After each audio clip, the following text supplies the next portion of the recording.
भगवान महाविष्णूच्या प्रांगणात आणि हा 3.5 दिवसाचा अखंड हरिनाम सोहळा माऊलीच्या पुण्यतिथीपर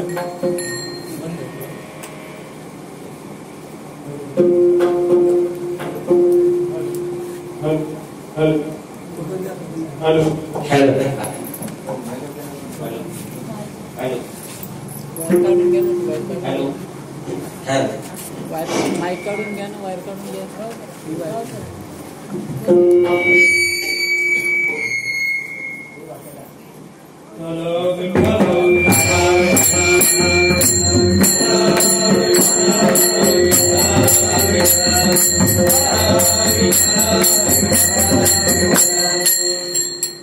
आज या ठिकाणी क्षेत्रवासी गाव अंबर्जे येथे आत्मोन्नती विश्वशांती अखिल भारतीय स्वानंद सद्गुरू सेवा भजन प्रेमी मंडळ, त्याचप्रमाणे ग्रामस्थ मंडळ अंबर्जे आणि संपूर्ण परिसरातील साधक बांधव या सर्वांच्या सहकार्याने आणि हा आपला 3.5 दिवसाचा अखंड हरिनाम सोहळा माऊलीच्या पुण्यतिथीत साजरा होत आहे. आजचा 3रा दिवस आहे. आपल्याला शंका असेलच, कारण आजची जी सध्याची जी सेवा होती ते शंकर महाराज शिंदे माल्ले मुरबाड यांची होती, पण ते काही कारणास्तव या वेळेत पोहोचू शकले नाही. म्हणून 9:05 ते कळवलं की आता तुम्ही काहीतरी व्यवस्था करा. 9:05 कळवल्यानंतर ही व्यवस्था आहे बरं का. असो, तेव्हा जसं होईल तसं करूया. कारण आले देवाजीच्या मना, आले देवाजीच्या मना,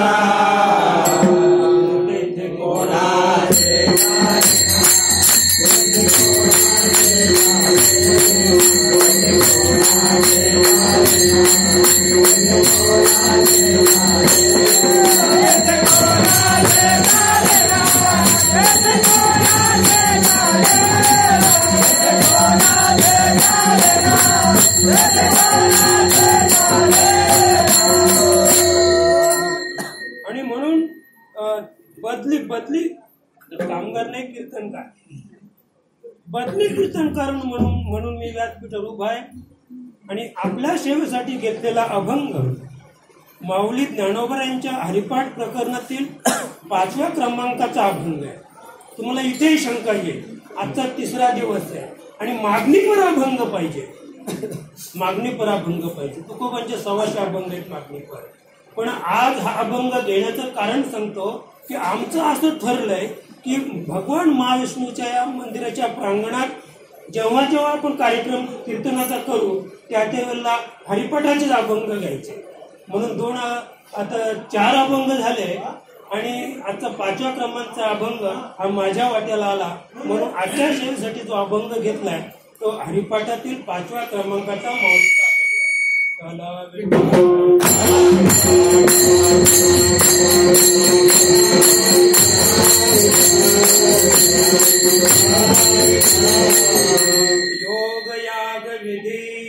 योग याग विधी जेने लोये सिद्धी, वायाचे उपाधी दंभ दर्भ, भावे विन देव न कळेनी संदेह, भावे विन देव न कळेनी संदेह, गुरु विनानुभव कैसा कळे, तपे विन दैवत तिथल्या विन प्राप्त, तपे विन दैवत तिथल्या विन प्राप्त, तुझे विन हित कोण सांगे, ज्ञानदेव सांगे दृष्टांताची मात, ज्ञानदेव सांगे दृष्टांताची मात, साधूच्या संगती तळभाग, हरिमुखे म्हणा हरिमुखे म्हणा, पुण्याची गणना कोण, पांडुरंग करो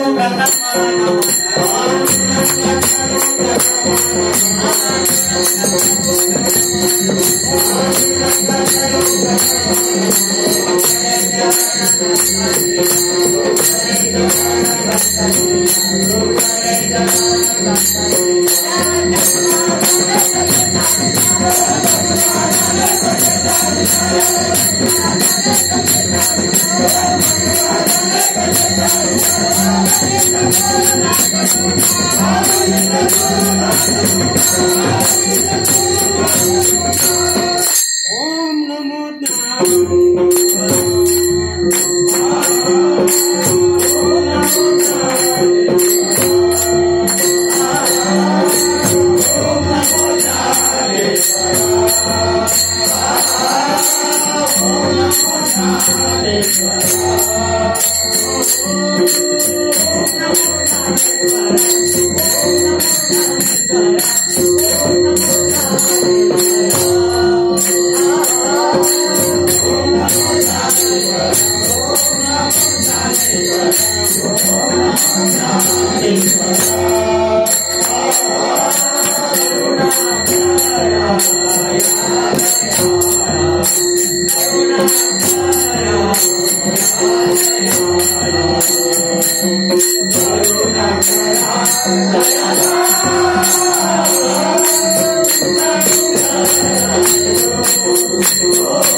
पांडुरंगाला नमन करून आणि आजच्या आपल्या या अल्पशा कीर्तनरूपी सेवेला आरंभ करूया. तत्प्रथम थोडक्यात सांगायचं म्हणजे करूया कीर्तन रामनारायण करूया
करू हे कीर्तन राम नारायण जनी जनार्दन ऐसे देखे जनतेत भगवंत पाहायचं आपल्याला. जनी जनार्दन संत बोलती वचन. पण आम्ही सांगतो संत का बोलतात? हे वचन कुणाचं आहे? वेदाचं वचन आहे महाराज. संत जे बोलतात ते वेदाचं वचन बोलतात. अन्यथा आपण जर विचार केला तर गीतेमध्ये 9व्या अध्यायात भगवंत सांगतात नाही का की हे जग माझ्यापासून निर्माण झालं. या जगाचा कर्ता कोण आहे? या जगाचा कर्ता मी आहे. मी हे जग निर्माण केलं आणि मी त्या जगात आहे. म्हणजे जनी जनार्दन, मी त्या माझ्यापासून ते निर्माण झालं आणि मी त्या जगात आहे आणि जग माझ्यामध्ये आहे. लगेच थोडं पुढे जाऊन सांगतात की मी अर्जुना हे जग मी निर्माण केलंच नाही जग निर्माण. आणि मी जगात नाही, जनतेत मी नाही आणि माझ्यात जग नाही आणि मी सुद्धा जगात नाही आहे. जग माझ्यापासून झालं नाही असे सांगतात 9व्याच अध्याय. आणि तिथे सांगतात की हे जग माझ्यापासून झालं, मी जगामध्ये आहे, जग माझ्यामध्ये.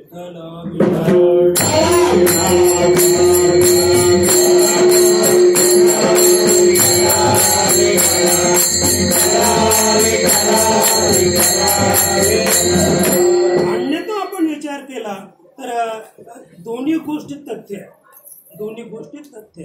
या ठिकाणी भगवंत सांगतात की जग माझ्यापासून झालं, माझ्यापासून नाही भगवंतापासूनच झालं, पण जरा लांबची दूरी आहे. मला काय सांगायचंय की भगवंताने स्मृती भगवंताची झाली आणि भगवंताला स्फुरण झाल्यानंतर भगवंताने पहिल्यांदा काय केलं? ईश्वराची निर्मिती केली. ईश्वर त्याला म्हणतात तो जो निर्गुण साकार आहे. ईश्वर त्याला म्हणतात की जो निर्गुण साकार आहे, म्हणजे आकाराला आलेला आहे तो, पण त्याच्यात निर्गुण नाही. म्हणजे गुणाची बात आहे, गुण नाही. म्हणजे 3 जे गुण आहेत ते त्याच्यात नाही. त्रिगुणा विरहित नाम दत्तात्रेय. दत्त महाराज जन्माला आले, पण केव्हा आणि कोणाच्या पोटी? अत्रेय. म्हणजे 3 गुणांचा बाद हा आत्रीच्या ठिकाणी होता आणि म्हणून आत्रीच्या पोटी, थोडक्यात आत्री अनुसयाच्या पोटी आणि दत्तात्रेय जन्माला आले. आणि ते सुद्धा कसे होते? दत्त अत्रेय. म्हणजे 3 गुणांचा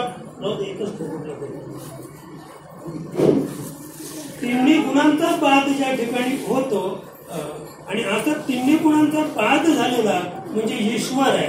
ईश्वरापासून महामाया, मायेपासून त्रिगुण आणि त्रिगुणापासून विश्वाची निर्मिती. म्हणजे भगवंत जे सांगतात की हे माझ्यापासून झालंच नाही, त्रिकाळाबाधित सत्य, माझ्यापासून झालंच नाही. म्हणजे माझ्यापासून झालं नाही म्हणजे मी त्यांच्यात नाही आणि ते माझ्यात. दुसरीकडे ते सांगतात की दुसरी बाजू आपण जर पाहिली तर दुसरा एक फाटा येतो भगवंताकडून. परमात्म्यापासून डायरेक्ट आत्मा या त्यामध्ये दोघे, जीव आणि आत्मा दोघे या देहात नांदतात. आणि त्या देहाचा अभ्यास केल्यानंतर आपल्याला लक्षात येईल की जनतेत भगवंत आहे किंवा नाही. बाकी माऊली तर सांगते सर्व घटे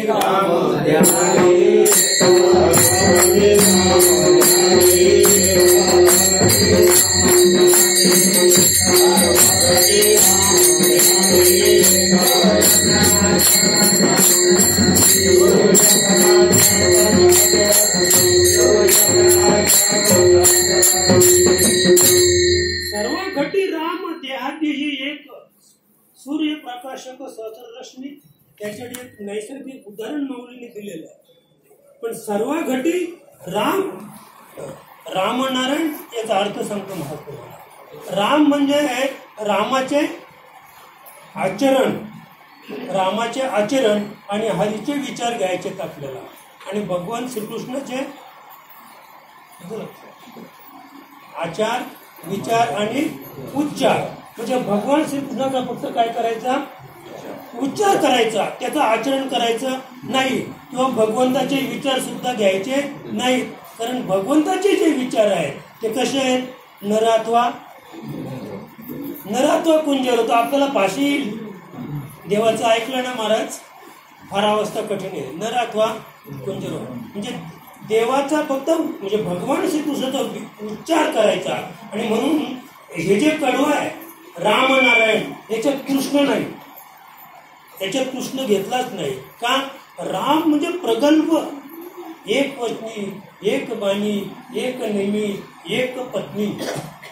राम म्हणजे प्रगल्भ असं. आणि नारायण हरी, नारायण म्हणजे काय? नारायण म्हणजे हरी, आणि हरी म्हणजे काय?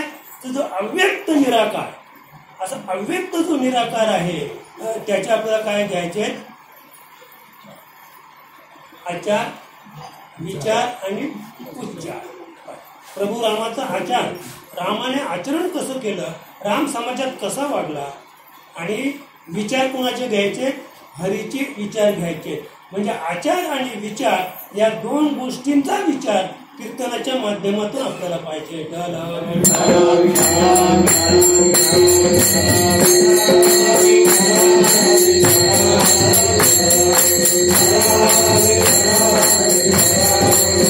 आणि आपली आजची जी सेवा आहे त्या सेवेचं महत्वाचं कारण आहे की माऊली प्रभाकर महाराज एक आनंद संप्रदायाच्या मध्ये एक महान असे एक सत्पुरुष होऊन गेले, महान सत्पुरुष होऊन गेले, आणि त्यांची आज पुण्यतिथी आहे. आणि मी माझं मत भाग्य समजतो का पुण्यतिथीचं कीर्तन माझ्या वाट्याला आलं, काहीतरी कारण असलं पाहिजे.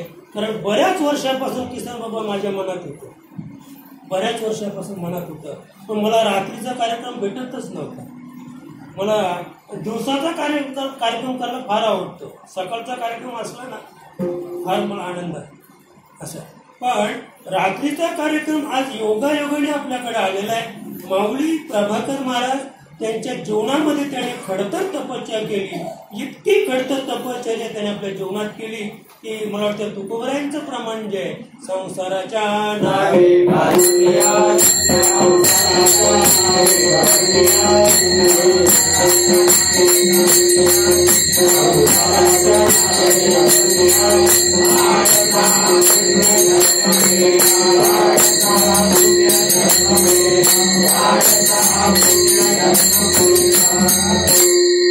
संसाराच्या नावे घालून शिंदे माऊली सांगायची की मी जेव्हा बीएमसीत कामाला लागलो तेव्हा त्यांना पगार होता फक्त 45 रुपये, फक्त 45 रुपये पगार होता. आणि जेव्हा ते मालकरी झाले तेव्हा त्यांना पगार होता 115 रुपये. आणि 115 रुपये पगार जेव्हा त्यांना होता तेव्हा त्यांची माऊली केरोबा महाराज, त्या केरोबा महाराजांचं पत्र यायचं, म्हणजे 115 रुपयातून प्रत्येक महिन्याला 50 रुपये माऊलीला पाठवायचे. महाराज काय त्याग असेल. 115 रुपये पगारातून 50 रुपये केरोबाना पोस्टाने पाठवायचे, मनी ऑर्डरने पाठवायचे. आणि एकाच महिन्यात जर मनी ऑर्डर चुकली तर त्यांचं तिकडनं पत्र यायचं, विसरलास तू, बेईमान झालास तू, पैसे पाठवले नाहीस, पुढच्या महिन्यात 100 रुपयाची मनी ऑर्डर कर. आणि अशी एक चाप माहिती आहे तुम्हाला, चाप, पाल्याचा चाप, एक चापभर पत्र आम्हाला भेटली होती. चापभर पत्र, केरोबांची पत्र, हे अशा स्वरूपाची पत्र. पैसे लवकर पाठव, पैसे आले नाहीत, पैसे भेटले नाहीत. ते एक चापभर पत्र मला वाटतं तासभर मी त्यांची चाचणी केली, तासभर ती पत्र वाचली आणि मग त्यांना भाजली आम्ही. ती पत्र आम्ही भाजायला नेली होती, नागलीचं रूप करायचं होतं आणि त्याच्याकरता ती सगळे कागद आम्ही भाजायला नेले. पण ते मालावर नेल्यानंतर समजलं की ही सगळी पत्र आहेत. मी वाचतच बसलो. आमचे हरिबाबा होते, काशीनाथ कडव होता, पालीचे आमचे भुया होते, आम्ही 4-5 लोक होतो. मला वाटतं कदाचित 100 असतील किंवा माझ्या लक्षात नाही ती गोष्ट, पण आम्ही 2-3 लोक होतो असं आहे. तर अशा खडतर प्रपंचातून माऊलीने जो परमार्थ केला. आणि अगदी थोडक्यात एक छोटंसं याचा मी सांगेन की माऊली जेव्हा केरोबाने भेटायला जायची तर भेटायला गेल्यानंतर त्याला घरात सुद्धा घेत नव्हते. महाराज पावसाळ्यात भेटायला गेले होते, पावसाळ्यात केरोबाने सांगितलं तुला कोणी बोलवलं इथे. मी बोलवलं तर तुला नाही बोलवलं ना, बाहेर थांब, आतमध्ये यायचं नाही. पावसाचे दिवस होते, रात्रभर पाऊस पडत होता. वंतोलीवर बसून राहिले बाहेर, वंतोलीवर. त्यांना वाटलं जा म्हणजे गेला असेल. सकाळी उठून पाहिलं तर वंतोलीवर पाण्यामध्ये बसले होते. म्हणजे परमार्थामध्ये ते तत्व प्राप्त करण्यासाठी तेवढी सोपी गोष्ट नाहीये. गुरुच्या कसाला उतरण्यासाठी अतिशय साहस आहे. गुरुचा जो कस आहे, मला मी सांगतो नेहमी की सगळ्यात चोर असेल तर गुरु. सद्गुरूची संज्ञा आहे ना, सगळ्यात चोर सद्गुरू, सगळ्यात चोर आणि अतिशय लाच खाऊ, सगळ्यात लाच खाऊ असेल तर गुरु. कदाचित तुम्हाला कल्पना नसेल, पण आम्हाला कल्पना आहे त्या गोष्टीची. असं आहे की पुढे पाहू आपण, तिथल्या विण तिथे गेलो का पाहू असं. तेव्हा अशी ही जगाची माऊली प्रभाकर महाराज. आणि इथे हे 37वं वर्ष आहे. जेव्हा आम्ही गोपालबाबांकडे सत्तेची सुरुवात केली तर त्यावेळेला गोपालबाबांना 3 वेळा बाबांनी विचारलं, ही जागा तुझीच ना? म्हणजे बाबांच्या एक मनामध्ये असा विषय होता की या मोकळ्या जागेमध्ये आपण मंदिर बांधूया, अशी माऊलीची तेव्हापासून इच्छा होती. पण 3 वेळा गोपालबाबांना विचारलं, पण 3ही गोपालबाबांनी सांगितलं की ही जागा माझीच. आणि 3ही वेळेला हरिबाबांनी बाबांना सांगितलं की ही जागा गोपालबाबाची नाही, त्यांच्या मोठ्या भावाची. 3ही वेळेला सांगितलं. आणि म्हणजे तेव्हा त्यांचा जो संकल्प होता, तर तो संकल्प माऊली जेव्हा जगाचा निरोप घेऊन आणि परमतत्वात विलीन झाली, त्यावेळेला पुन्हा तो विचार आमच्या डोक्यात आला. आणि म्हणून या अंबरच्या गावात माऊलीची इच्छा होती मंदिर उभारायचं. पण माऊलीच्या इच्छेने जे मंदिर उभारलं गेलं असतं, त्या मंदिरात माऊलीचं अधिष्ठान नसतं, माऊलीचं अधिष्ठान नसतं. आणि म्हणून माऊलीच्या इच्छेप्रमाणे, आणि माऊलीची इच्छा होती म्हणून माऊलीची इच्छा म्हणून माऊलीचं अधिष्ठान या ठिकाणी निर्माण झालं महाराज. आणि या अधिष्ठानावर आपण कार्य करतो, हे आपलं तुमचं आमचं सर्वांचं मत विठ्ठल.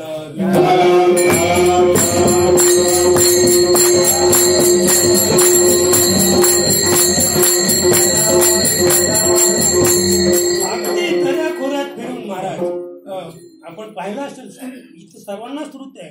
प्रभाकर महाराज आंबरच्या मध्ये सगळ्यांना माहिती आहे. एका पायाने लंगडे होते महाराज, माऊली लंगडी होती एका पायाने. पण दऱ्याखोऱ्यातून प्रवास केला. अगदी सर डोंगर चढायचे, किती खडतर डोंगर. लोक घाबरायची, बाबा तुम्हाला जमणार नाही. मग बाबा चढायचे, आमच्या श्यामबाबांना विचारा असं. आणि बाबा चालायचे, त्यांच्या मागे माणसं पळायची, म्हणजे आम्ही त्यांच्या मागे पळायचो असं. आणि जेव्हा गाडीचा प्रसंग यायचा बैलगाडीचा, तेव्हा बाबा बैलगाडीत बसायचे आणि बैलगाडीचा तो बावठा म्हणतात ना, पाठीमागचा साठीचा बावठा, तो धरून आम्ही चालायचो. अगदी धानिवली, शिरगाव, मानिवली या विभागात आम्ही बाबांना बैलगाडीने फिरवले असं आहे. आणि अशी माऊली खरोखर अगदी काय सांगायचं त्या माऊलीच्या बाबतीत, की 1 रुपयाचा सुद्धा कुठे काही बाबा आम्हाला सुद्धा त्यांनी जाताना सांगून ठेवलं की कुठेही कार्यक्रमाला गेलात, कीर्तनाला गेलात, तरी 1 रुपयाची सुद्धा आस करू नका. दोन्हीकडचं तिकीट बरोबर न्या, दोन्हीकडचं तिकीट बरोबर न्या. कोणी तुम्हाला काही दिलं तर घ्या, नाही दिलं तर आनंदच आहे महाराज. आणि आम्ही तर घेतच नव्हतो. बाबाच सांगायला लागले की तुम्ही न घेणारे कोण, म्हणून देतात तर घ्या. आणि तेव्हापासून आम्ही पाकिट घ्यायला लागलो. पहिलं पाकिट आम्हाला 1.25 रुपयाचं मिळलं होतं महाराज. पहिलं पाकिट आम्हाला किती रुपयाचं मिळलं होतं? 1.25 रुपयाचं. मलेगावला 20 माणसं गेलो होतो आम्ही कार्यक्रमाला. 20 माणसं आणि 1.25 रुपयाचं पाकिट. गावाच्या बाहेर आलो, अगदी पौर्णिमेचं चांदणं होतं. हरिभाऊनी मला कानात सांगितलं, बाबा उत्तम आपल्याला पाकिट मिळालं 125 रुपये. आणि त्याच्या आधीची एक गोष्ट सांगतो. कार्यक्रम माझा नव्हता, कार्यक्रम त्या जलगावच्या कुठल्या तरी महाराजाचा होता. आणि एका बाईने 20 सफरचंदांची माळ केली. एक सफरचंद असा गुटगुटीत सफरचंद, 20 सफरचंदाची माळ जेव्हा माझ्या गळ्यात घातली, तेव्हा मी विचार केला आम्ही 20 माणसं होतो, बरं झालं. रस्त्याला लागलो की प्रत्येकाला 1-1 देऊ. महाराज कीर्तन संपलं ना, बाई पाया पडायला लागली माझ्या. म्हणजे बाबा तो हार इकडे द्या, तो सफरचंदाचा हार द्या बाबा. म्हटलं मला पण ती जडच झाला होता तो हार.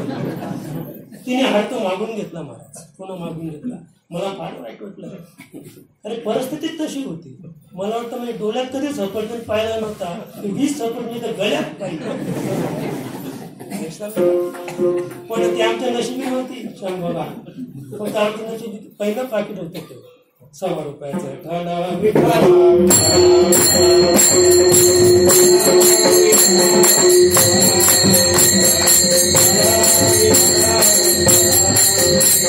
आणि म्हणून संतांकडून आपला आदर्श घ्यायचे, आदर्श बरं का, आदर्श घ्यायचे. कारण हे जे माध्यम आहे हे पैसे घेण्याचं, पाकिट घेण्याचं माध्यम नाही, पण दिलं तर घ्या. माऊलीने एक वाक्य उच्चारलं, दिलं तर घ्या. आणि दिलं तर घ्या म्हटल्यानंतर लोक द्यायलाच लागले महाराज. तर ते वाक्य कुणाचं होतं? माऊलीचं होतं.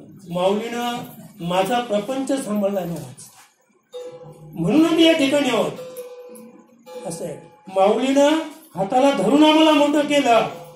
असं आहे, माऊली सांगायचे, माझं पोट दुखायचं एक तुम्हाला उदाहरण सांगतो महाराज. बाबाई कल्याणला कार्यक्रम होता बाबांचा. बाबाई सांगितलं, अरे तुम्हाला जगायचं असेल ना, सगळ्या साधकांना सांगितलं, तुम्हाला जगायचं असेल ना तर फक्त याला जगवा, म्हणजे मला. असं. आणि एवढा माऊलीने माझ्यासाठी, पण बाबांना मी त्याच वेळेला शब्द दिला, माऊली माझ्यासाठी भीक मागू नका. आणि मला म्हणजे पोट कितीही दुखलं तरी ऑपरेशनचा प्रसंग येणार नाही. आणि आतापर्यंत प्रसंग आला नाही, पुढे काय सांगता येणार, पण आतापर्यंत प्रसंग आला नाही महाराज. आणि तेव्हाच मला वाटत होतं की आमची परंपरा आहे, आमची परंपरा आहे, आमच्या परंपरेत 50च्या पुढे कोणी नाही गेला. आणि मलाही वाटत होतं की कदाचित 50 ओलांडली तर जगेल, नाही तर मलाही वाटत होतं की 50च्या आतच आपला पण नंबर. तर आमचे वडील लवकर गेले, आमचे नाना लवकर गेले, आमचे नारायण बाबा पण लवकर गेले, त्यांचे वडील पण सगळे लवकरच गेले. म्हातारा सहसा कोणी झालंच नाही. आणि मलाही वाटत होतं की मी म्हातारा होणार नाही, पण आले देवाजीच्या. माऊलीने सांगितलं, तुला कार्य करायचं आहे. असं आहे, एकदा मी शांबाबांना माहिती, एकदा बाबांना मी सांगितलं होतं की मला जायचं तुमच्या आधी. फार प्रसंग आहे की भगवान श्रीकृष्ण जेव्हा निज नावाला निघाले, भगवान श्रीकृष्ण, तर त्याने उद्धवाला सांगितलं की उद्धवा, आता मी निज धामाला जातो, माझं कार्यकाल संपलेले, 3 महिन्याच्या ठिकाणी कलीचा प्रभाव येणार आहे आणि मग मी निष्प्रभ होईल, आणि म्हणून माझं कार्य संपलं, मी निघतो. पण त्याला एवढं प्रेम त्याच्या ठिकाणी होतं उद्धवाचे, त्याने दोन्ही पाय धरले देवाचे आणि सांगितलं की देवा, काही झालं तरी तुमचा वियोग मला सहन होणार नाही आणि मी तुम्हाला सोडणार नाही. एक तर मला घेऊन चला, नाही तर तुम्ही इथे थांबा. देवानं पाहिलं की आता प्रसंग बाक आहे, आणि म्हणून त्याला तिथे काय केलं, अंतिम जे ज्ञान आहे त्या अंतिम ज्ञानाची प्राप्ती भगवंताने त्याला तिथे उद्धवाला करून दिली. आणि उद्धवाच्या समोर भगवंत निर्धामाला गेले आणि उद्धव प्रेमाने फक्त पाहत राहिले, सोडले पाय त्याचे. असं आणखी पुढे प्रसंग सांगतो. लोक सांगतात की तुकोबाने जिजीला फसवले, जिजा फसली. अरे जिने आयुष्यभर म्हणजे पती हाच परमेश्वर अशी जिची धारणा होती महाराज. लोक सांगतात की फार खटाळ होती, ती फार कठोर होती.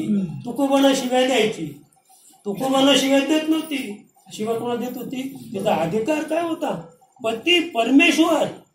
अरे 3-3 दिवस भुकेची राहायची, 3-3 दिवस तुकोबांचा शोध घ्यायची रानावनात, आणि तुकोबानं घास भरवल्याशिवाय ते तुकोब असते ते काय खात होते का?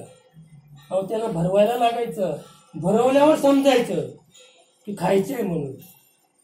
ते स्थितीत नव्हते, विधी स्थितीत होते. जिजाबाई त्यांना घास भरवायची, आणि मग जिजाबाईने तुकोबांना घास भरवला की ते डोळे उघडायचे, आणि मग ते जिजाईला सांगायचे का तू पण 2 घास खा.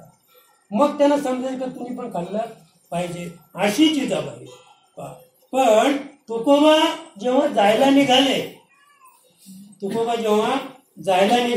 केव्हा गेले तुकोबा? माघ फाल्गुन वद्य द्वितीया, फाल्गुन वद्य द्वितीया. आणि द्वादशीला सांगतो तुम्हाला, फाल्गुन शुद्ध द्वादशी, त्या द्वादशीला तुकोबारायाने जिजाईला पूर्णबोध केला. पूर्णबोध द्वादशीला केला, आणि फक्त 4 दिवसात तुकोबाराया 5 दिवसात तुकोबाराया निघून गेले. आणि जिजाबाई पाहत राहिली, आणि लोकांना वाटलं की जिजाईला फसवलं, जिजाबाईला काहीच वाटलं नाही, तुकोबा विमानात बसून गेले, ते हसतच राहिली. लोक विचार करायला नवरा गेला तरी हसते, तर ते हसेलच ना ती, कारण हसण्याचं म्हणजे हसत राहण्याचं वर्म तिला तुकोबाने द्वादशीला सांगितलं, फाल्गुनमध्ये द्वादशीला. आणि फाल्गुन वद्य गीतेला तुकोबाने निघून गेले.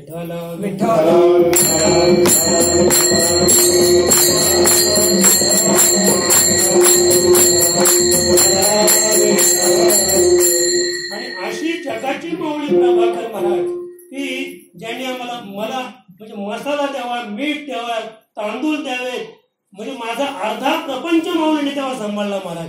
गेलो का पहिला प्रश्न तोच विचार, पैसेत का तिकिटाला आहेत म्हटलं तरी खिशात टाकायचे 10 रुपये.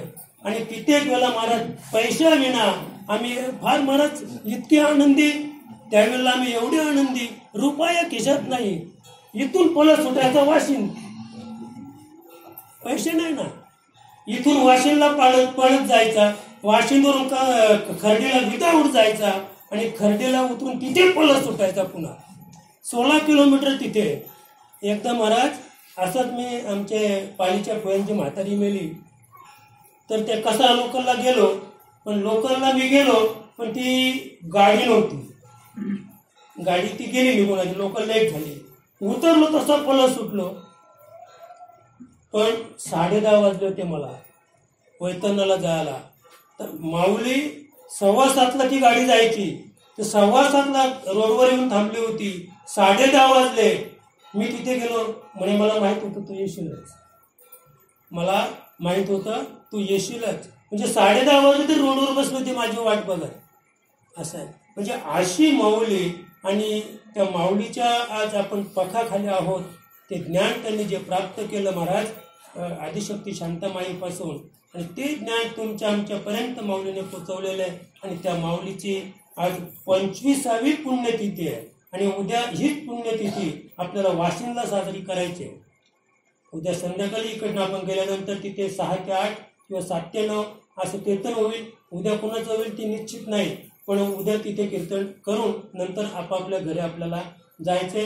म्हणजे अशी जगाची माऊली प्रभाकर महाराज आणि त्यांच्या पुण्यतिथी, त्यानिमित्त मजपामराची अल्पशी सेवा आणि सेवेसाठी घेतलेला अभंग माऊली ज्ञानोबरायांच्या हरिपाठ प्रकरणातील 5व्या क्रमांकाचा अभंग आहे. प्रस्तुत अभंगातून माऊली ज्ञानोबराया अखिल जनतेला तत्व म्हणजे काय आहे त्याचं सुंदर उलगडा करून सांगतात. योग याग विधी येणे नो हे सिद्धी, वायाची उपाधी दंभ धर्म, भावे विन देव न कळे संदेह, गुरु विनानुभव कैसा कळे. माऊली या अगदी थोडक्यात आपण पाहूया की योग याग विधी येणे नो हे सिद्धी. तर माऊलीचा आपण जर विचार करायचा झाला, माऊली ज्ञानोबराया अगदी म्हणजे गोविंद पंत कुलकर्णी यांचे सुपुत्र विठ्ठल पंत.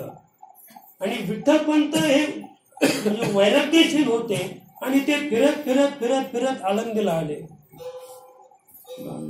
आणि इकडे सिद्धोपंतांची मुलगी रुक्मिणी, बरं का, आळंदी हे गाव पुण्यभूमी ठाव, दैवताचे नाव सिद्धेश्वर.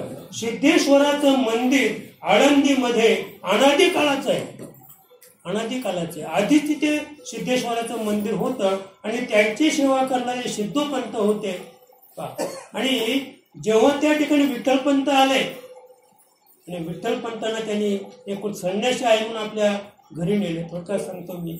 घरी नेल्यानंतर त्याच दिवशी आणि सिद्धोपंतांना स्वप्न पडलं की हे जे विठ्ठलपंत आहेत त्यांना आपली रुक्मिणी देऊ करी. त्यांनी आपलं मनोगत सांगितलं, मी थोडक्यात सांगतो. विठ्ठलपंताने सांगितलं की जे स्वप्न किंवा तुम्हाला जर भगवंताने दृष्टांत दिला पांडुरंगरायाने, तर तो दृष्टांत मलाही द्यायला पाहिजे, तो मलाही द्यायला पाहिजे. मग त्याने सांगितलं आजचा दिवस थांबा. तर त्याही दिवशी त्यांनी मुक्काम केला दुसऱ्या दिवशी तिथेच. आणि दुसऱ्या दिवशी पांडुरंगाने त्याला सांगितलं की तू त्या रुक्मिणीचा अंगीकार कर, आणि म्हणून तो विवाह जमून आला. जमून आला विवाह. आणि मग पुढे थोडक्यात सांगतो, विठ्ठलपंतांनी संन्यास वगैरे घेतला. पुन्हा गुरुच्या आज्ञेवरून पुन्हा ते प्रपंचामध्ये आले, ग्रहस्थाश्रमी झाले.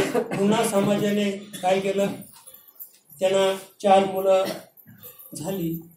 हे सुद्धा काहीतरी आहे का, काहीतरी संकेतच होते ना. पुन्हा म्हणजे संन्यासाश्रम सोबत ग्रहस्थाश्रमात येणं.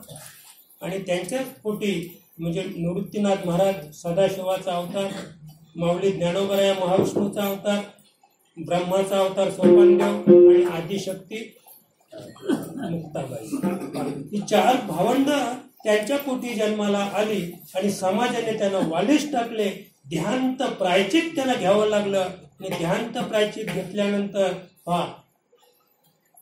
त्यांनी जेव्हा ध्यांत प्रायचित घ्यायचं ठरवलं त्यावेळेला निवृत्तीदादाने नाही सांगितलं, कोणाला सांभाळ करायला सांगितलं. म्हणजे 2 नंबरचे जे मूळ होतं म्हणजे माऊली ज्ञानोबराया, त्या ज्ञानोबरायानं उठवलं. रुक्मिणी मातेने सांगितलं की ज्ञान्या यांचा सांभाळ कर, ही लहान आहे, यांचा सांभाळ कर. आणि असे माऊली ज्ञानोबराया 16 वर्षी त्याने ज्ञानेश्वरी लिहिली, अमृत अनुभव लिहिला, चांगदेव 65 आणि हरिपाठ 29 अभंगाचा हरिपाठ लिहिला माऊलीने. 29 अभंगाचा. पहिला अभंग आहे देवाचे द्वारी आणि शेवटचा अभंग आहे कोणाचे घर हा देह, आत्माराम त्याचा झाला विठ्ठल.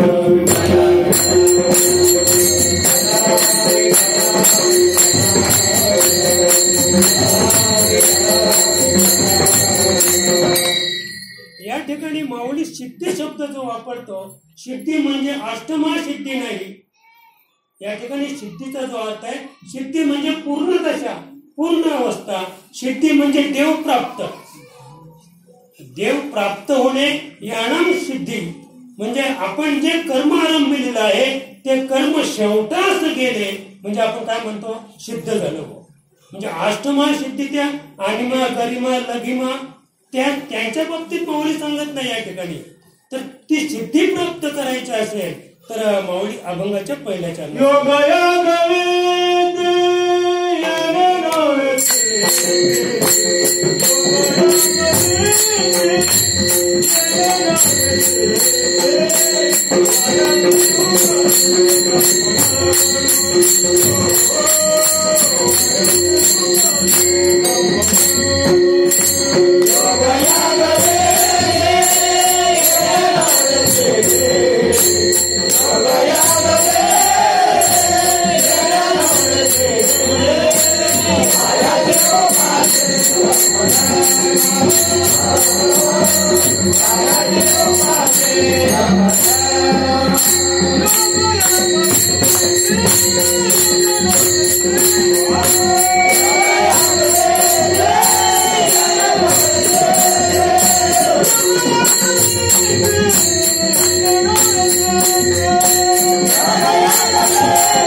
याग विधी.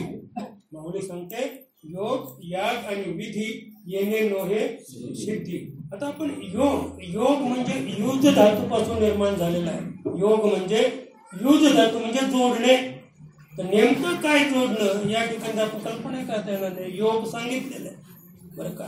योग म्हणजे जोडणे किंवा योग म्हणजे उत्तम स्थिती असा योग जुळून आला. म्हणजे थोडक्यात की 18 पेक्षा अधिक गुण जमले. योग म्हणजे काय तर मुलगी आपण पाहिली त्या मुलीचं आणि आपल्या मुलाचं 18 पेक्षा अधिक गुण आले की संबंध घडवायला काही हरकत नाही. म्हणजे त्या संबंधात काही फॉल्ट येत नाही. याला म्हणतात योग. बरं का, योग. आता त्याचे पुढे आपण जर गेलो तर योग म्हणजे युज धातूपासून निर्माण झालेलं आहे. आपण देवप्राप्तीसाठी किंवा देवाला जोडण्यासाठी आपण जे कर्म करणार आहोत त्याला योग म्हणतात.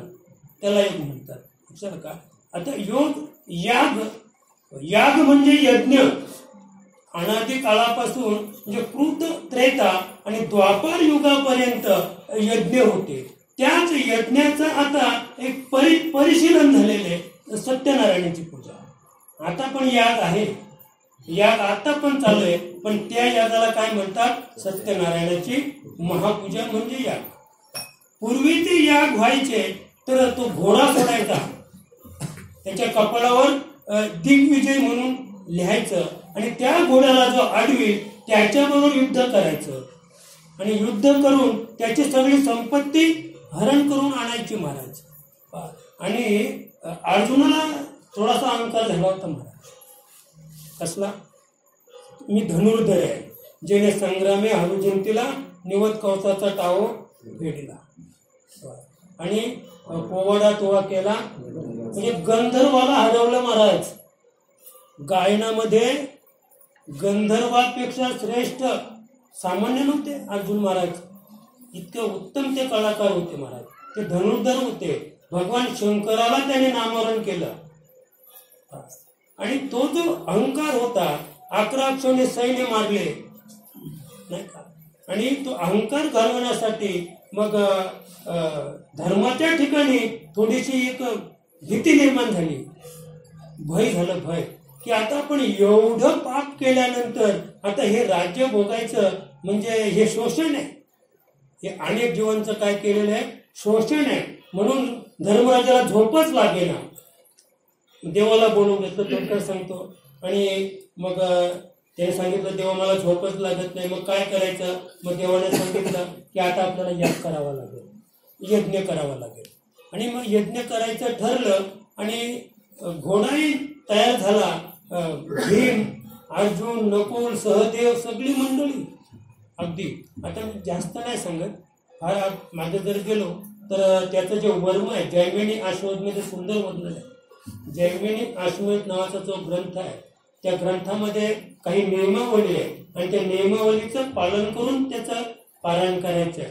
तर त्याच्यात जेव्हा आमचे अर्जुन महाराज जेव्हा निघाले दिग्विजयासाठी, तर आता पण तुम्हाला माहीत नसतील ते राजे, यवनश्व, चंद्राश्व असे महान महान राजे, धर्मशील राजे त्यावेळेला होऊन गेले की त्याने अर्जुनाला नामोहरण केलं.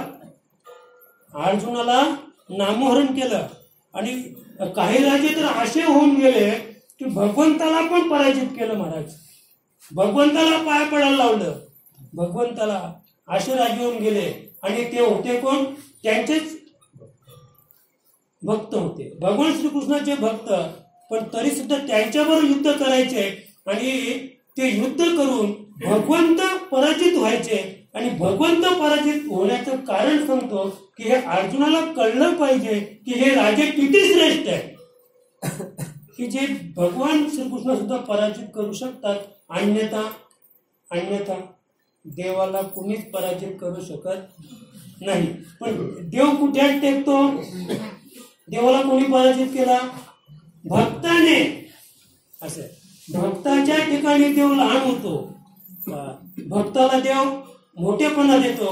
भक्ताला देव कधीच त्याचा अपमान किंवा हरण करू शकत नाहीये. म्हणून देवाने मी ते काय घेतली, माघार घेतली. मला एवढंच सांगायचं आहे की त्यांनी जो त्या ठिकाणी याग केला, यज्ञ केला, तर एक ब्राह्मण, थोडक्यात सांगतो की 2 होता आणि एक त्यांचा मुलगा होता. तर ती 15 दिवस उपवास होती महाराज, 15 दिवस तो ब्राह्मण. आणि तो कुठेतरी भिक्षाटनाला गेला, त्याला भिक्षा मिळाली म्हणजे 3 भाकरी मिळाल्या, फक्त 3 भाकरी भिक्षा मिळाली साधारण 15 दिवसात. आणि घरी आल्यानंतर त्याला आनंद झाला, आता मी एक खाईन, माझी पत्नी एक खाईल, माझा मुलगा एक खाईल आणि आता आम्ही कसे जगू, म्हणजे थोडक्यात जगण्याचा उपाय.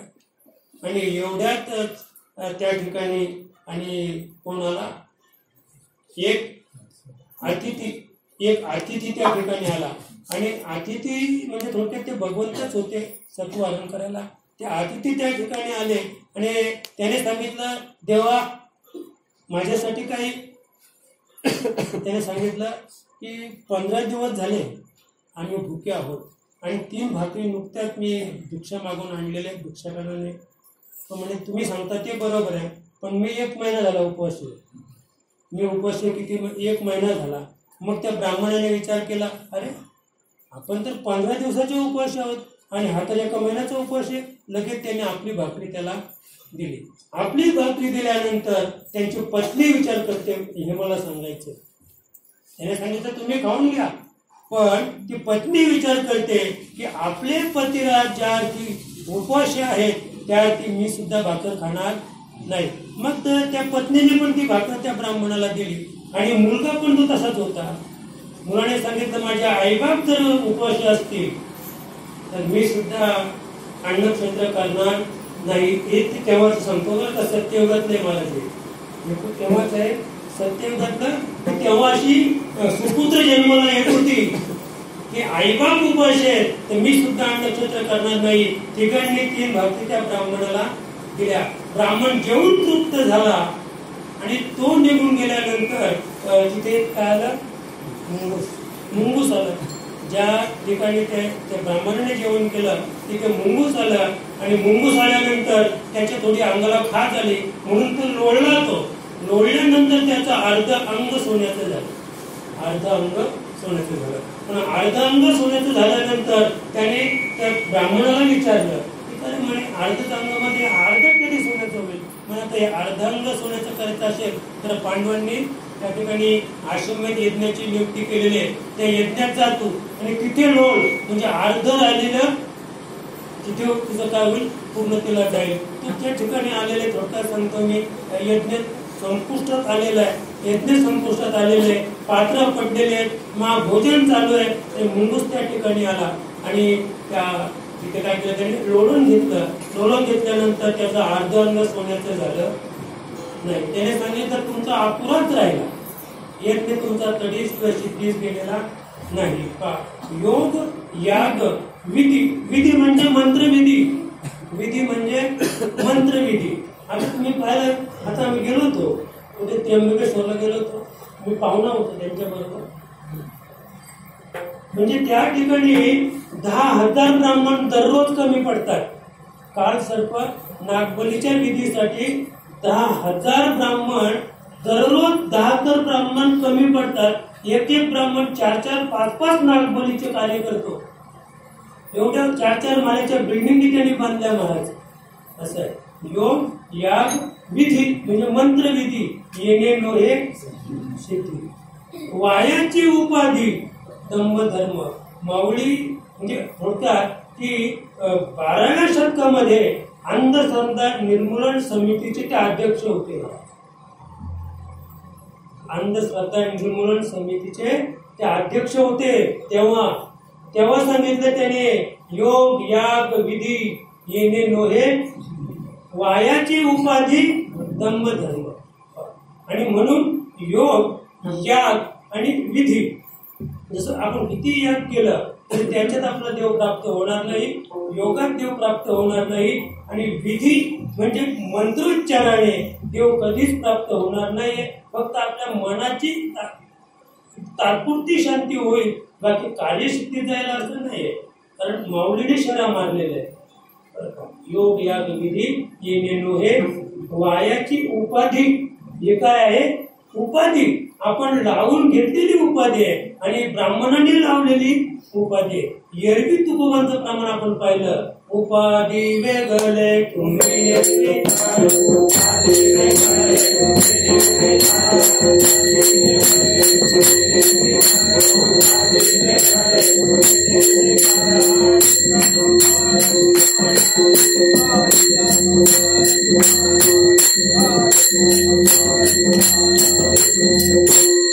उपाधी वेगळे तुम्ही निर्विकार. कोण त्याला भगवान परमात्मा म्हणतात.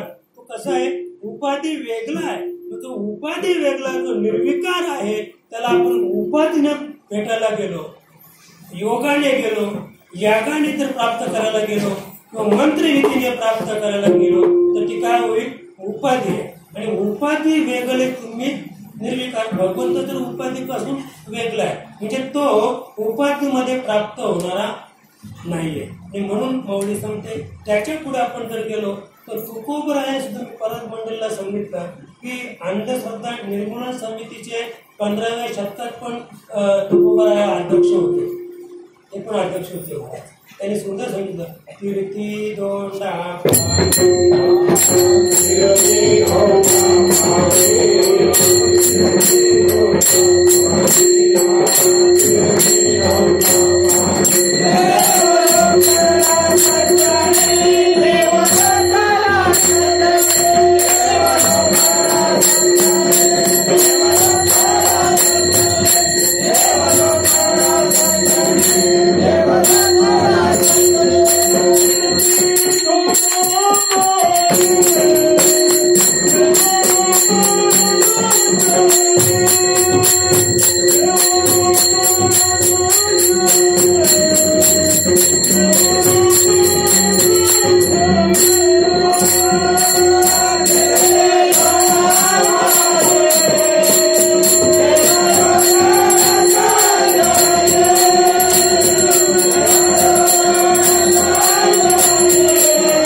सज्जनांना आपण शरण गेलो, संतांना शरण गेलो तर तुम्हाला देव प्राप्त होईल.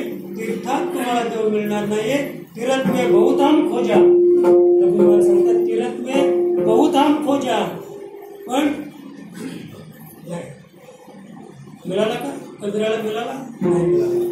बहुधाम खोजा आठवतला तीर्थाला जाऊन कबीर महाराजांनी, पण वहां तो कुछ नाही पाया, तिथे भगवंत पाहायला मिळाला नाही. आणि म्हणून त्यांना वेळ लागला.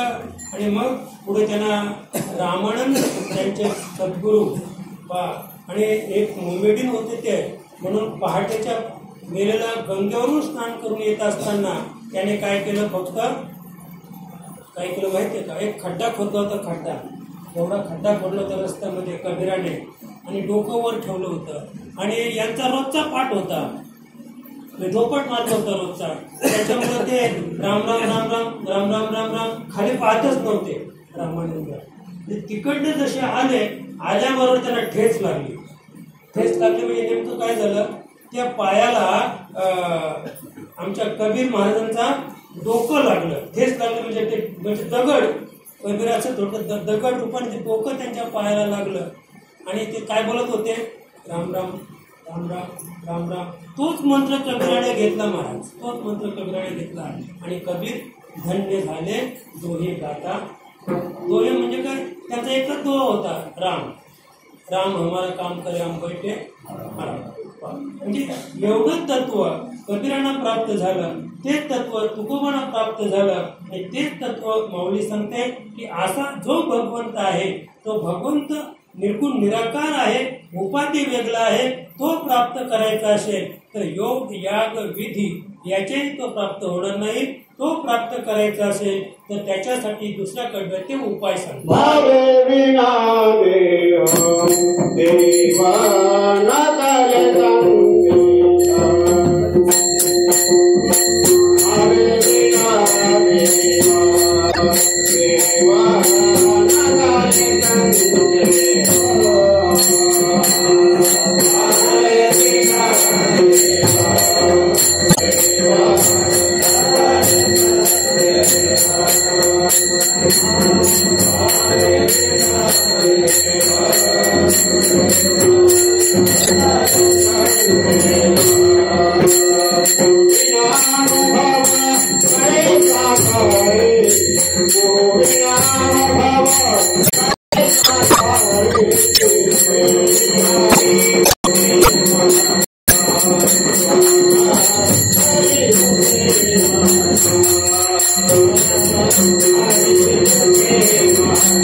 शंका घेऊ निसंदेह कुठली शंका घेऊ नका का तर संशयाने घोर अनेक नाही पाप घोर विनाशाची वागणूक प्राणी अशी निसंदेह कोणत्याच प्रकारचा एका जनार्दनी संशय सांडून दृढ धरी म्हणी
करायचा, तो राज्य करायचा, युद्ध करायचा, पण कसा होता विदेश स्थितीत. आणि ते जाऊ दे तेव्हाच. पण आता अगदी अलीकडचं सांगतो, 15व्या शतकात नाथ महाराज होऊन गेले, त्यांचे गुरु जनार्दन पंत, ते पण युद्ध करायचे. त्यांना 2 पत्न्या होत्या, त्यांच्यापेक्षा शूर होत्या. जर युद्धाची बातमी आली तर जनार्दन पंत कपडे घालायच्या, त्या चिरकती चढवायच्या दोघी पण. आणि जनार्दन पंतांच्या पुढे तलवारी येऊन घोड्यावर आरडून जायच्या दोघी पत्नी.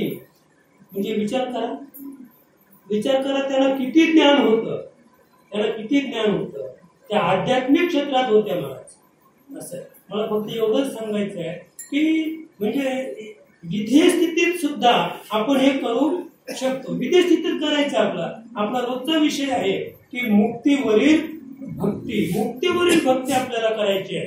आणि म्हणून गुरुविन ज्ञान न कले आपल्या भावेविन देव न कले निसंदेह, आणि गुरुविन अनुभव गुरुशिवाय अनुभव आपला प्राप्त होणार नाही.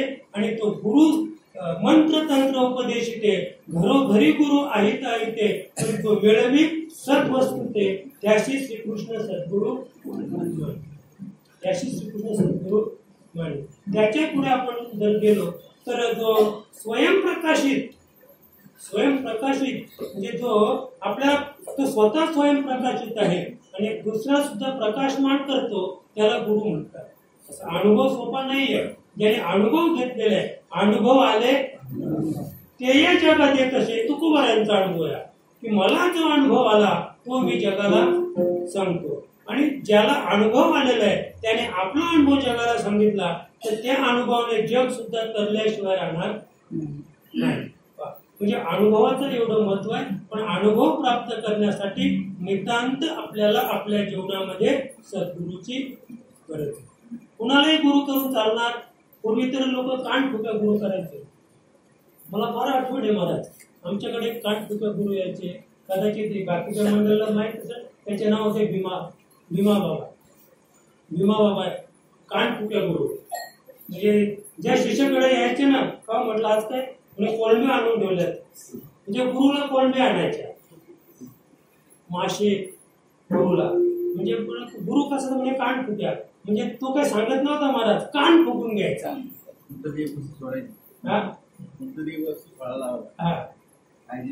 कान फुकून घ्यायचा. पण कान त्याचं नावच कान फुक्या. म्हणजे असे गुरु आपण जर केले तर आपलं सार्थक होणार नाही. म्हणून मावळी सांगते की भावेवी न देव, भाव असेल तर देव प्राप्त करता येईल. आणि भाव असेल तर तो भाव इतका सदृढ होईल की तूच देव, तूच आहेस तुझ्या जीवनाचा शिल्पकार. आपलं जीवन आपणच घडवायचं,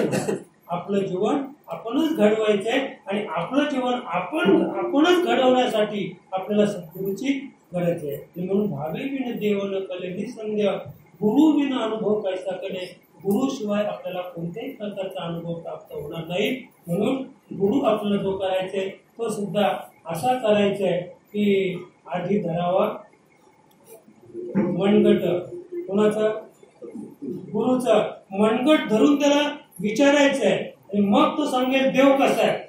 असं देव विचारा. तुम्ही गुरु करताना विचारा, तुम्ही देव दाखवाल का? तो देव दाखवील असा गुरु करा. पण इकडे पुन्हा देव दाखवी ऐसा नाही. म्हणजे देव ही दाखवण्याची वस्तू नाही, कारण ही जी वस्तू आहे ती ओतप्रोत गगनाहुनी जुने, परमाणुहुनी साने, दयाचेने सानिध्यने विश्व चले. माऊली गीतेमध्ये सांगते की ही जी वस्तू आहे ती वस्तू अशी गगनाहुनी जुनी म्हणजे थोडक्यात सरळ भाषेत पाहिलं तर जेव्हा आकाशाची निर्मिती नव्हती तेव्हाच, आणि थोडी वेगळ्या भाषेत पाहिलं तर त्या आकाशापेक्षा आधीच म्हणजे ज्याच्यापासून आकाशाची निर्मिती झाली असं त्या गगनाहुनी जुने, परमाणुहुनी साने. परमाणु म्हणजे दुर्बिणीत जो कण दिसत नाही त्याला परमाणु म्हणतात. परमाणु त्याच्यापेक्षा लहान परमाणु साने, इतका लहान तो आहे. पण दयाचेने सानिध्यने म्हणजे परमाणुपेक्षा लहान कण आहे, पण संपूर्ण विश्वाला चालवण्याची शक्ती त्या परमाणुमध्ये आहे. अशी जी शक्ती आहे ती शक्ती प्राप्त करायची असेल तर आपल्या गुरुशिवाय प्राप्त होणार नाही. ते म्हणून माऊली तिसऱ्या चरणात सांगतो, तपविना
दैवत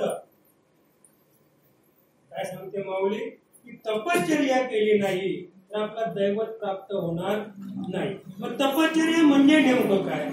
तपश्चर्या म्हणजे नामस्मरण, काहीच बैसुनी करा एकचित्त. तपश्चर्या म्हणजे न लगती सायास, जावे वनांतरा, सुख येतो घरात, असं काहीतरी करायचं आपल्याला. तपेवी दैवत, अशी तपश्चर्या करायची.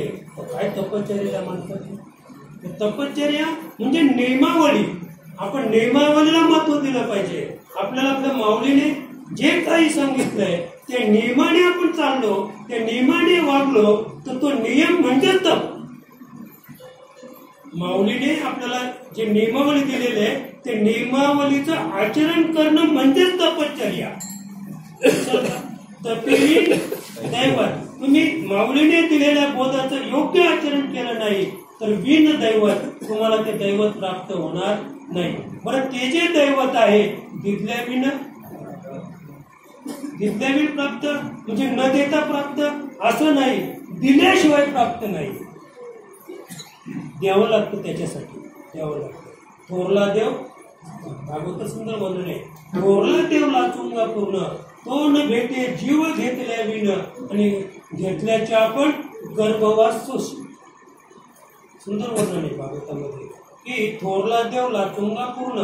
जो मोठा देव आहे म्हणजे सगळ्या विश्वाचा जो बाप आहे तो बटू वामन. मला काय सांगायचंय, त्या बटू वामनानं काय केलं? तुका म्हणे बली ने जीव दिला पाया तली. त्या बटू वामनाने 3 पावलं जमीन मागितली. कोणाकडं मागितली? बळीराजाकडं. आणि बळीराजा आणि त्याचे गुरु शुक्राचार्य, त्या ठिकाणी शुक्राचार्य होते. जेव्हा 3 पावलं दान मागितली त्याने लगेच सांगितलं की अरे बळी थांब म्हणे, हा सामान्य नाहीये, हा जगाचा बाप आहे, त्रैलोक्याचा धनी आहे. तू त्याला हो म्हणू नको, 3 पावलं दान द्यायला हो म्हणू नको. पण ते सांगितलं की मी दानशूर आहे, मी बळी आहे. मी कसं आहे?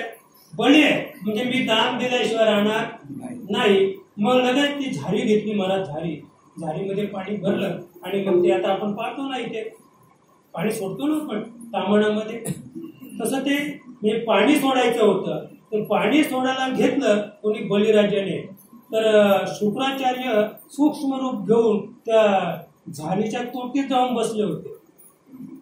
झारी माहिती आहे ना, वाप शिपायची झारी, त्याच्या तोटीत जाऊन शुक्राचार्य बसले होते. आणि ते जाऊन तिथे बसल्यानंतर आता वामनाच्या हातावर नाही का म्हणजे पाणी पण सोडणार होता बळीराजा, आणि ते असं पाणी सोडणार तो स्वतःच्या हातावरून, पण ती तोटीतून पाणी पडत नाही म्हणून सूक्ष्म रूपाने कोणी पाहिलं म्हणजे वामनाने काढी टाकले बरं का खालून, मग पाणी येत नाही. आता पण आपण पहा ना, झारीतून पाणी कमी यायला तर आपण काय करतो, इकडनं काडी घालतो. बलीने अंधाला शुक्र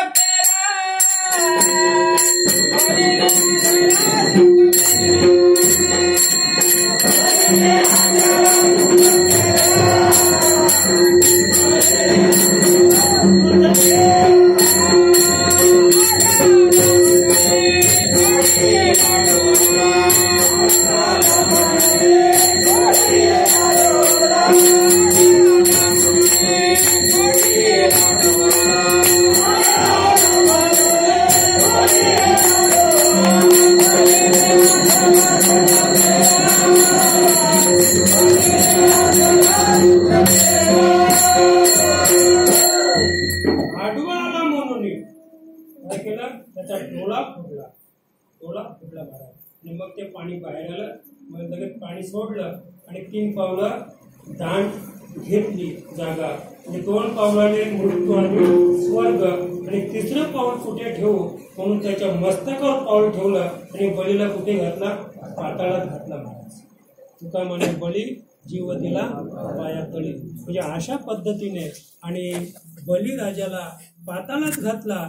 पण अद्यापर्यंत वामन अवतारातील भगवंत त्या ठिकाणी काय करून राहिलेले आहे, त्या बळीची सेवा करून राहिलेले आहे. मला काय सांगायचं, दिल्याविन प्राप्त, म्हणजे दिल्याशिवाय भगवंत प्राप्त होत नाही. थोरला देवला चुंगा पूर्ण, तो न भेटे जीव घेतल्याविन, म्हणजे जीव घ्यायला पाहिजे बरं का. आता आम्ही फक्त काय करतो, आम्ही देतो, गुरुला देतो, संतांना देतो, साधूला देतो, पण काय देतो, कोणी कांबळे देतो, कोणी घुंगडी देतो, कोणी चादर देतो, कोणी तांदूळ देतो, कोणी पैसे देतो, थोडक्यात सांगायचं म्हणजे. पण जीव घेतल्याविन, जीव कोणीच देत नाही. तनु म्हणू जीवे चरणाशी लागावे, अगर्वता करावे राष्ट्र सफळ, म्हणजे जीव जोपर्यंत आपण अर्पण करत नाही, जीव जोपर्यंत देत नाही, तोपर्यंत आपल्याला देव प्राप्त होणार नाही.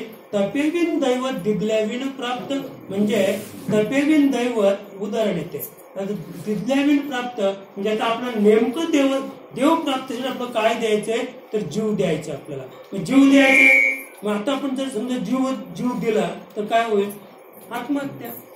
जीव दिला तर काय होईल, आत्महत्या. मग आपला जीव द्यायचा आहे का परमार्थात, जीव द्यायचा नाही, जीवाचा भाग करायचा आपल्याला. म्हणजे जीव जो आहे, जीव आणि आत्मा किंवा जीव आणि शिव यांच्यामध्ये जो अविद्येचा पडदा आहे, तो पडदा सद्गुरूच्या कृपावर बोधाने तो पडदा बाजूला करायचे. तो पडदा बाजूला केला की जीव आणि शिव किंवा जीव आणि आत्मा दोन्ही एक होते. आता अद्याप एक छोटंसं उदाहरण पाहू बाहेरचं, की पाण्यामध्ये एक मोठा मडका भरलेला आहे, पाण्यातच ते मडकं भरलेलं आहे आणि पाण्यातच ठेवलेलं आहे. आणि पाण्यात भरून ठेवलेलं मडकं पाण्यात ठेवलं आणि ते पाण्यात फुटलं. काय झालं, पाण्यात फुटलं. आणि पाण्यात फुटल्यानंतर त्याची मधली जी म्हणजे मडक्याची जी कड आहे ती फुटल्यामुळं आता आतलं पाणी आणि बाहेरचं पाणी ते एकत्र यायला किती वेळ लागला असेल, काहीच नाही. लक्षात का, तेवढंच अंतर आहे महाराज, जीव आणि आत्म्यामध्ये तेवढंच अंतर आहे. पण अविद्येचा पडदा बाजूला केला की जीव आणि आत्मा दोघे एकत्र येतात, आणि दोघे एकत्र आलं की जीवदशा संपते, कारण हा लहान आहे. जीवदशा म्हणजे जीव कसा आहे, लहान आहे. मग तो आत्म्यामध्ये प्रविष्ट झाला की त्याचा धर्म, त्याची जडता गेली, त्याची चैतन्यता गेली, त्याचं मी पण गेलं, तो आता आत्मस्वरूप झाला. म्हणजे त्याची जीवदशा गेली म्हणजे जीव दिला पाया तळी. आता त्याचे पाय पण कुठे आहेत, त्याचे पाय पण इथेच आहेत. चित्ती तुझे पाय रूपा डोळाचे. जायचं आपलं पुढं 11:30 वाजले, तुला 11:15 झाले, 5 मिनिटं घडेल पुढं. तर थोडक्यात की त्याचे ज्याचं आम्ही स्मरण करतो, ज्याचं पूजन करतो, ज्याची सेवा करतो, त्याचे पाय पण इथेच आहे. आपल्या चित्तामध्ये, आपल्या हृदयाच्या ठिकाणी त्याचे पाय आहेत. आणि आत्मा ज्याला म्हणतात तो पण कुठे नाही का, देव आहे, देव आहे हृदय मंदिरी शोधून पाय. म्हणजे हृदयाच्या मंदिरात देव राहतो, म्हणजे आत्मा हा हृदयाच्या मंदिरात राहतो. पण हे जे हृदय आहे ते कसं आहे, सूक्ष्म हृदय आहे बरं का. जनाबाईचं किती सुंदर, इडा पिंगला शिशुमना तिन्ही पाहे हृदय भुवना बरं का. हे गणित जमणार नाही महाराज, हे गणित आपल्याला जमणार नाही. आता आमचा रात्रीच विषय झाला. मला नरेशने एक प्रश्न विचारला की म्हणे नागपुरी तुम्ही सांगता तो श्वास बदलतो कसा, तर त्याला मी सांगितलं की तो 2.5 तासात बदलतो. आता तुमची उजवी चालू असेल नागपुरी तर 2.5 तासात डावी चालू होईल, पुन्हा 2.5 तासात उजवी चालू होईल. आणि मग ह्या दोन्ही नागपुड्या जेव्हा हे दोन्ही स्वर जेव्हा चालतील तेव्हा सूक्ष्म दरज म्हणजे सुषुम्नेचा मार्ग म्हणतो आपण, तो उघडला जातो. पण मला त्याने प्रश्न केला की वैज्ञानिकांनी याद्या कुठेच लिहिलेलं नाही.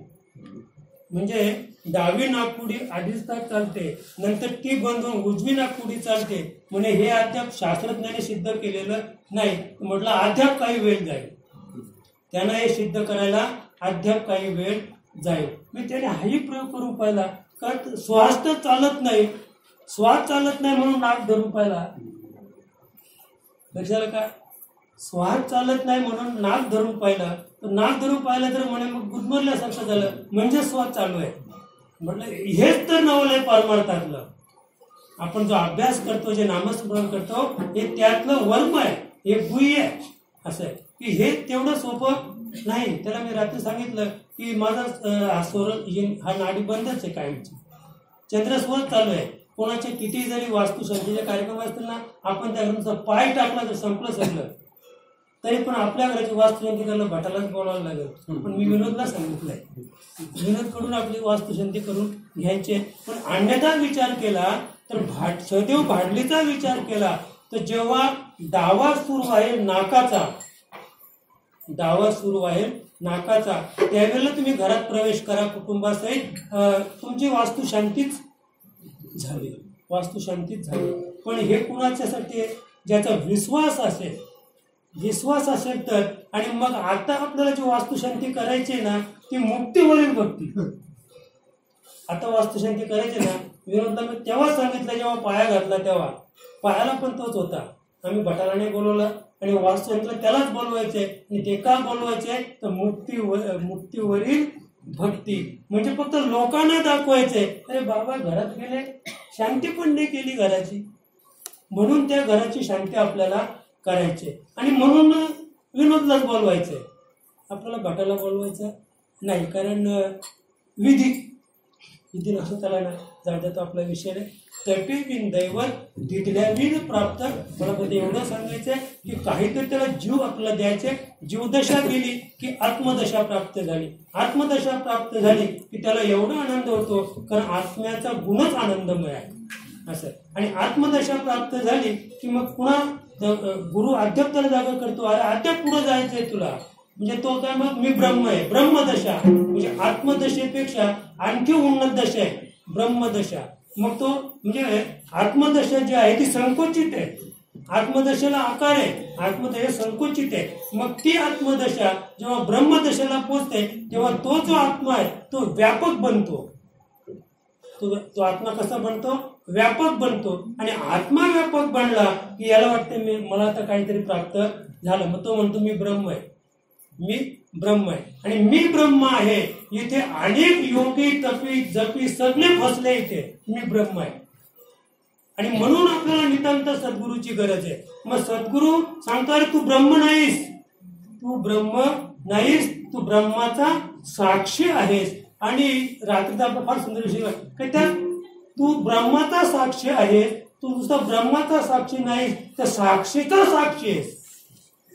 जो ब्रह्माचा साक्षी आहे ना त्या साक्षीचा तू साक्षी आहे. म्हणजे महाकारण ते चौथा, महाकारणाच्या पुढे 5वा अतिकारण, आणि अतिकारणाला जाणणारा तू आहेस, त्याचा तू साक्षी आहे.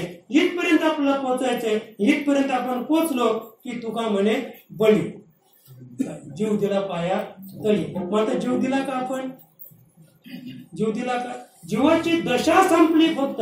आता उलट आम्ही इतके प्रफुल्लित आहोत, इतके ताजे आहोत की देवभाव हरपला. देवभाव हरपला तुझं पाहता विठ्ठला. पांडुरंगाला पाहिल्यामुळं, देवाची भेट झाल्यामुळं आता माझा काय झालं, देवभाव हरपला. म्हणजे मी देव आहे हे जी या भूमिकेवर, ज्या भूमिकेवर आम्ही होतो की मी देव आहे, हा मीच त्याचा काय झालेला आहे, मीचा बाद झालेला आहे. आणि मीचा बाद झाल्यामुळं त्याला खऱ्या देवाची ओळख झालेली आहे. आणि म्हणून माऊली शेवटच्या चरणात सांगण्यापूर्वी एकदा भजन करूया. विठोबा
ज्ञानदेव सांगे दृष्टांताची मात साधूच्या संगतीत तरलो पाय.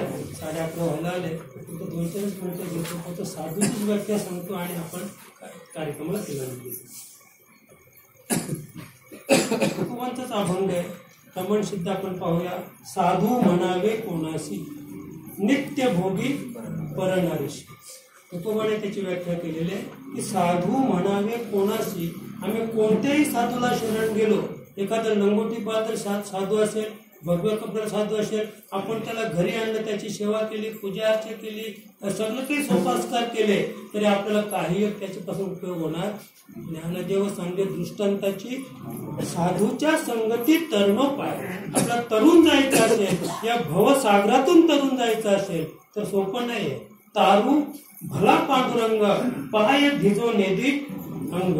म्हणजे या भवसागराचं जे पाणी आहे त्याच्यात एक एक मासा आहे ना महाराज, त्या भवसागराच्या पाण्यात फार मोठे मोठे मासे आहेत, फार मोठे मोठे मासे आहेत. आणि भवसागराचे जे पाणी आहे त्या पाण्याने तहान भागत नाही, पण तृष्णा मिटत नाही. तहान भागत नाही, पण तृष्णा मिटत नाही, तर ते पाणीच नाही. तो भवसागर आहे, त्याची खोली सुद्धा सांगता येणार नाही. म्हणजे भवाचा सागर, भूभव म्हणजे होणे, जन्माला येणे आणि मरणे, असा तो सागर आहे महाराज. आणि म्हणून ज्ञानदेव सांगे दृष्टांताची मान साधूच्या संगतीत तरणोपाय.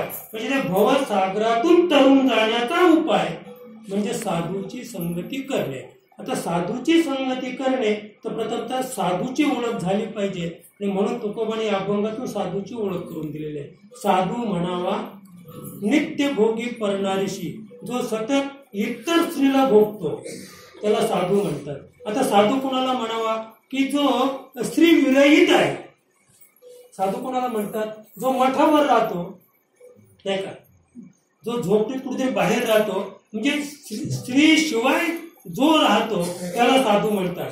आता साधूची दुसरी व्याख्या 6 अधू, म्हणजे काम, क्रोध, लोभ, मोह, मद आणि मत्सर हे षड्विकार ज्याचे गेले, हे षड्विकार ज्याचे अधू झाले तो साधू. आणि हा दुसरा जो साधू आहे तो नित्य भोगी परणारीशी. बरं का, भोगून या चव घेणारी, पाचवीची इच्छा करी, म्हणजे इतकं बलाढ्य आहे महाराज. हा साधू एवढा बलाढ्य आहे. इथे आपण जर पाहिलं, मी नेहमी सांगतो की पुरुषापेक्षा स्त्रीला 8 पट काम आहे. जी वासना जिला म्हणतो ना, ती वासना पुरुषाच्या वासनेपेक्षा 8 पट मोठी आहे. म्हणजे स्त्रीची कामिक वासना कोणता पुरुष कधीच पूर्ण करू शकत नाही, शेवटपर्यंत ती अपुरी राहील. पण हा जो साधू आहे हा भोगून या चौघी नारी, पाचवीची इच्छा करी. म्हणजे हा 5वीची इच्छा करतो. 4 भोगल्या तर याचा काम पुरा झाला नाही. बरं, पुढे पाहू. 5वीशी भोगू गेला, तिच्या पोटी सामावला. इथे वर्म आहे. 5वीशी भोगू गेला, तिच्या पोटी सामावला. म्हणजे 4 भोगल्या आणि 5वीला भोगायला गेला तर भोगण्याआधीच तो तिच्याच पोटाला आला. काय झाला? तिच्या पोटी सामावला. तुका म्हणे साधू भला आणि जन्म मरण नाही त्याला. तो जो साधू आहे त्याला कधीच जन्म मरण नाही. आणि मग तुकोबाचा अजून एक अभंग आहे बरं का. तुका म्हणे कांते आईशे न बोलावे, शरणची जावे पांडुरंगा. तुझ्या माझ्या चौघ्या बहिणी नांदती माझी कर्मरेषा उडावली. म्हणजे तुकोबाची जी पत्नी आहे, हा म्हणजे असं नाही बरं का. कांता म्हणजे शरीर, कांता म्हणजे शरीर. तुकोबांची कांता म्हणजे हे शरीर, म्हणजे स्थूल शरीर. हे स्थूल शरीर सांगतंय माझ्या चौघ्या बहिणी नांदती सुखाच्या. म्हणजे याच्या ज्या 4 जणी आहेत त्या सुखाने नांदतात. तुम्ही सांगा आता याच्यात जो सूक्ष्ममध्ये त्याला काय काम आहे? काय करतो तो? काहीच करत नाही, फक्त बसून खातो, आयतं खातो बसून. त्याच्या पुढे कारण ते तोही काही करत नाही. बरं, महाकरण काय करतो का? नाही, हे काहीच करत नाही. म्हणून ती सांगते माझ्या चौघ्या बहिणी नांदती सुखाच्या नंतर काही न करता त्यांना खायला मिळतंय आणि माझी कर्मरेषा ओढावली. माझी अवस्था फार कठीण आहे, मला केल्याशिवाय खायला मिळत नाही. तर तुकोबा विनंती करतात, तुका म्हणे कांते आयशेनं बोलावे. अरे म्हणजे हे कसं आहे? हे शरीर दुःखाचे कोठार, रोगाचे भांडार, नाही अपवित्र शरीर आयुष्य. हे असं अपवित्र शरीर आहे, मग याला अपवित्र नाही म्हणायचं. तुका म्हणे कांते आयुष्य न बोलावे. असं नको बोलू तू, शरणाची जावे पांडुरंगा. तू या स्थूल देहाने पांडुरंगाला शरण जा, तुझं सोनं होईल, तुझं सोनं होईल. आणि अशा साधूला आपण शरण जायचंय. अशा साधूला आपण जर शरण गेलो तर निश्चित तरणोपाय, तरण्याचा उपाय आहे तो साधू आपल्याला सांगेल. बोलता बोलता बरंच काही बोललो आणि आज तुम्ही सर्व मंडळी, आज काही तुमचं समाधान झालं नसेल तर प्रत्येकाचं येण्याचं उद्दिष्ट होतं. शंकर महाराज शिंदे त्यांचं कीर्तन म्हटलं की बोलायचंच नाही, नाही का, इतक्याला सगळं मंदिर त्यांनी दानानं काढलं असतं, असं त्यांचं कीर्तन. आणि म्हणून आपण त्यांचं कीर्तन या ठिकाणी आयोजित केलं होतं. पण काही कारणास्तव ते येऊ शकले नाही. 9:05 ते घोटीमध्ये तिथे कुठेतरी कशात अडकले होते, ट्रॅफिकमध्ये अडकले होते. आणि म्हणून त्यांनी तिकडनं फोन केला की आता मी पोचू शकत नाही, तुम्ही आता काहीतरी पर्याय करा. आणि म्हणून हा एक पर्यायी व्यवस्था म्हणून आपण या ठिकाणी उभं राहिलो. एवढं बोलून आपली सेवा याच ठिकाणी माऊली प्रभाकर महाराज यांच्या चरणी समर्पित करूया. ज्ञानेश्वर माऊली